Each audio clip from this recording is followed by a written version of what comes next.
Welcome back to Cheddar, everyone. Well, the boom in online shopping has fueled a rise in social e-commerce, and companies like YouTube are capitalizing on this trend. Cheddar News' senior reporter Michelle Castillo is here with more.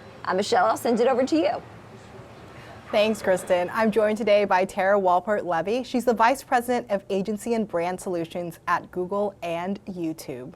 So Tara, let's start with the latest news from Advertising Week here in New York. Starting November 15th, YouTube is debuting Holiday Stream and Shop. This capitalizes on the live streaming shopping trends you guys have been talking about. Can you tell us a little bit more about it? Sure, we're really excited about it. It's going to be a big holiday season, and we are launching 7 days of live streams, shop, and streams with some of our favorite creators. We are kicking off on November 15th, as you said, with the Merrill twins. And we are going to be able to offer people lots of product information, Q&A with their favorite creators, special offers, product access, and all in partnership with some of people's favorite brands, Walmart, Samsung, and Verizon. So we're excited to be able to bring this to people for this holiday season. Why is YouTube seeing such an opportunity right now in online shopping? Is it because of the pandemic boom in seeing people buy more things online? So I think that's the foundation. The pandemic accelerated a trend that was already there, which is more and more people returning to YouTube for shopping. And actually, to your point, last year alone, we saw that 70% of people said that they went and bought a product from a brand after seeing it on YouTube. And when we looked into why that was, it really comes to the heart of the trust and belief in creators and the incredible job that they do showcasing products. So, for example, we just did this recent research that showed that 89% of people really trust product recommendations from YouTube creators, and almost as many believe that that is the highest quality information they can find anywhere, which, in this day and age, it's hard to get almost 9 out of 10 people to agree on anything. So that was pretty powerful. And so we've really been leaning into YouTube as a holistic shopping platform. It started with video on demand and creators simply talking about and then tagging products in their videos.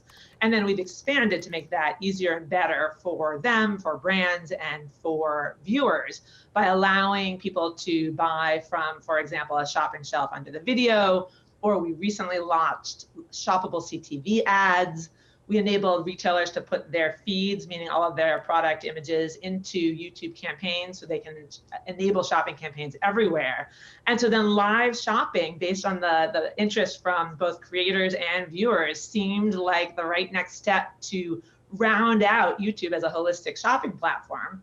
We did a couple of different tests earlier this year, and one of them actually was with Walmart, and the enthusiasm was such that we decided the right moment to lean into a big effort like this and to figure out both what we could do for people in that moment and also what we could learn about the future of live shopping for 22 and beyond was this YouTube holiday shop and stream. So we're incredibly excited about it and think that it just enables a one-stop offering, pun intended, I guess, for creators and brands and viewers alike.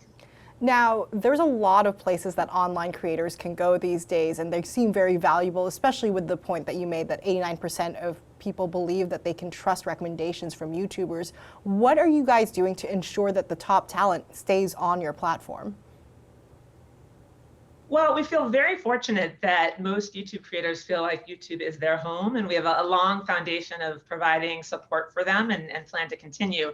We've been looking to support creators on the YouTube platform for well over a decade, and so we invest substantial resources, time, attention, and evolution to that program.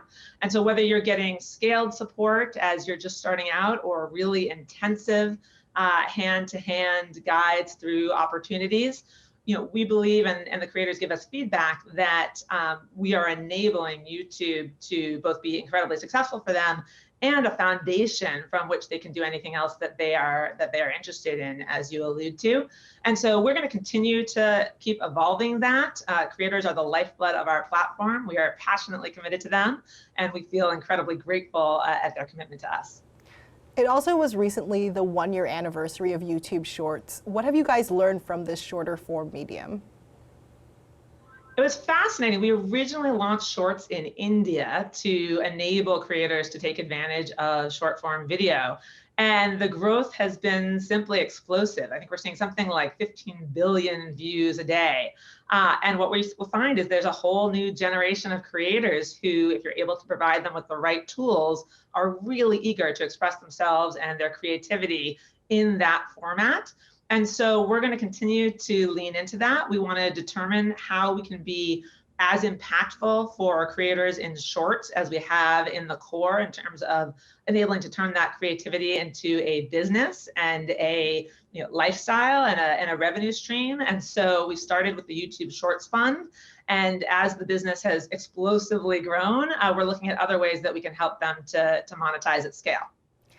One last question for you. New York University researchers did a recent study that showed that election misinformation did increase on YouTube, but it also sharply declined when you guys enacted policies to take down this type of content. Interestingly enough, they saw when YouTube enacted their policies, they also saw declines in misinformation across Facebook and Twitter. Why do you think your policies were so successful? Well, listen, we've learned a lot of lessons, and we've committed for years from our CEO on down that responsibility is our #1 priority. Misinformation is a growing problem around the world, and it is a key focus for us. And I think that when we focus both on essentially taking bad content off the platform and reducing access to borderline content, and marry that with trying to invest in higher quality content, we see a ripple effect of what people believe, what they create, and what they share. And I think it speaks to YouTube's role in the world. It's the place where the world comes to watch video. So unfortunately, we have to leave it there.